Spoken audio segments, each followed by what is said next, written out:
పత్తి రైతులు ముద్దుగా పిలుచుకునే తెల్ల బంగారం. కానీ అదే పత్తికి రంగులు అద్దటానికి టెక్స్టైల్ ఫ్యాక్టరీలు వేల లీటర్ల నీటిని, ప్రమాదకరమైన రసాయనాలను వాడుతుంటాయి. దీనివల్ల పర్యావరణం ఎంత నాశనం అవుతుందో మనందరికీ తెలుసు.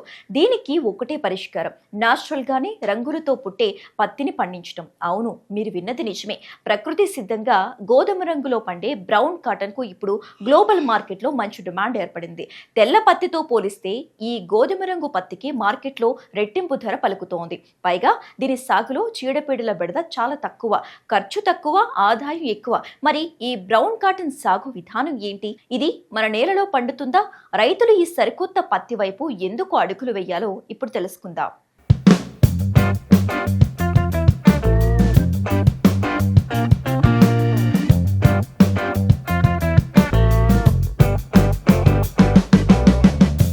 సాధారణంగా మనం బట్టల షాపుకు వెళ్ళినప్పుడు రకరకాల రంగుల దుస్తులు చూస్తుంటాం. అవన్నీ తెల్ల పత్తిని ప్రాసెస్ చేసి ఫ్యాక్టరీలో రసాయన రంగులు అద్దినవే. కానీ ఇప్పుడు ప్రపంచవ్యాప్తంగా ఆర్గానిక్ ట్రెండ్ నడుస్తోంది. ప్రజలు కెమికల్స్ లేని పత్తి బట్టల వైపు మొగ్గు చూపుతున్నారు. ఈ ఆర్గానిక్ డిమాండ్ను క్యాచ్ చేసుకోవటానికే వ్యవసాయ శాస్త్రవేత్తలు పురాతన దేశీ పత్తి రకాలను ఆధునీకరించి బ్రౌన్ కాటన్ను అభివృద్ధి చేశారు. ముఖ్యంగా కర్ణాటకలోని ధార్వాడ్, మన ఐకార్ పరిశోధన కేంద్రాలు ఈ గోధుమ రంగు పత్తిలో అద్భుతమైన దిగుబడులను సాధించాయి. ఈ పత్తిని పండించడానికి తెల్ల పత్తికి పెట్టినంత పెట్టుబడి పెట్టాల్సిన అవసరం లేదు. పత్తి తీయగాని ఎలాంటి రంగులు వేయకుండానే నేరుగా బట్టలు నేసేయొచ్చు. అంతేకాదు, ఈ రకం కాటన్ సాగు వల్ల పర్యావరణానికి, రైతులకు ఎంతో మేలు జరుగుతుందంటున్నారు నిపుణులు.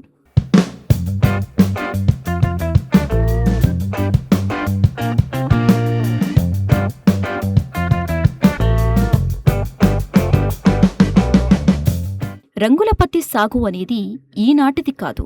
క్రీస్తు పూర్వం నాటి సింధు లోయ నాగరికతలోని ఈ దేశీ రంగు పత్తి సాగు చేసినట్లు ఆధారాలు ఉన్నాయి. కానీ వాణిజ్య కారణాల వల్ల ఎక్కువ దిగుబడి ఇచ్చే తెల్ల పత్తి రాకతో ఇది కనుమరుగయింది. ఇప్పుడు మళ్లీ ఐకార్, వ్యవసాయ విశ్వవిద్యాలయాల కృషితో కొత్త రకం బ్రౌన్ కాటన్ వంగడాలు అందుబాటులోకి వచ్చాయి.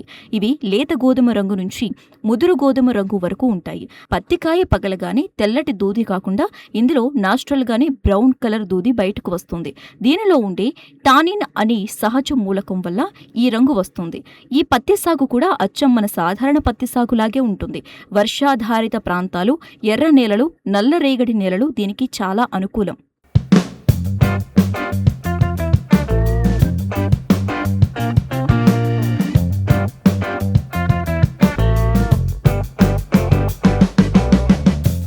తెల్ల పత్తితో పోలిస్తే ఈ దేశీ బ్రౌన్ కాటన్కు నీటి అవసరం చాలా తక్కువ. వర్షాభావ పరిస్థితులను సైతం ఇది తట్టుకుని నిలబడుతోంది. సాధారణ పత్తికి రైతులకు అత్యధిక ఖర్చు తెచ్చేది పురుగు మందులు. గులాబీ రంగు పురుగు, పచ్చ పురుగు లాంటివి తెల్ల పత్తిని ఆశించినంత ఎక్కువగా ఈ రంగు పత్తిని ఆశించవు. కారణం, ఇందులో ఉండే సహజమైన రంగు మూలకాలు ఆకులపై ఉండే నూగు పురుగులను ఆకర్షించనివ్వవు. దీంతో పెస్టిసైడ్స్ వాడకం 70% వరకు తగ్గిపోతోంది. పెట్టుబడి ఆదా అవుతుంది.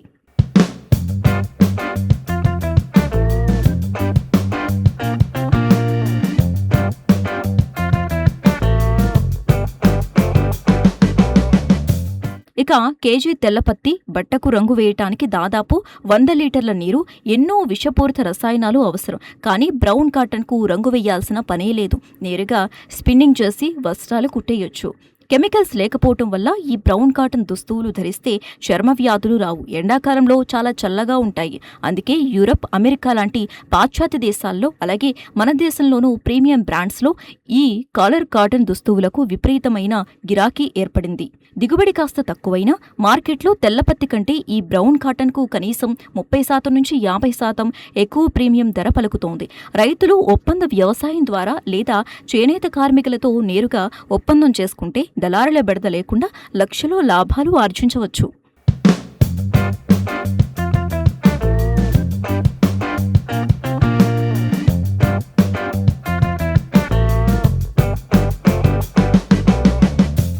వ్యవసాయంలో ఎప్పుడూ ఒకే మూస పద్ధతిలో కాకుండా మార్కెట్ ట్రెండ్ను బట్టి కాలానికి తగ్గట్లుగా కొత్త పంటల వైపు అడుగులు వేయాల్సిన అవసరం ఉంది.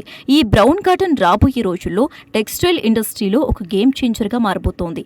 పర్యావరణాన్ని కాపాడటమే కాకుండా పురుగు మందుల ఖర్చు లేకుండా తక్కువ నీటితో రైతుకు నమ్మకమైన ఆదాయాన్ని ఇస్తుంది ఈ రంగుల పత్తి.